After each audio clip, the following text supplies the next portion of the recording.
పాలు తాగేసే ఇక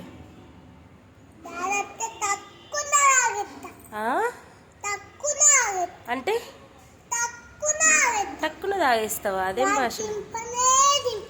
గ్లాస్ దింపనే దింపవు. మళ్ళీ ఒకసారి చెప్పు.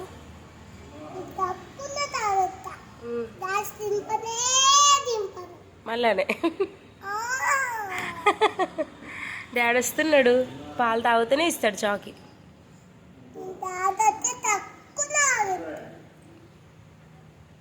గ్లాస్ ఎలా దింపకుండా తాగుతావు చెప్పు. అలా తాగుతావా? పిలువు మరి డాడీని.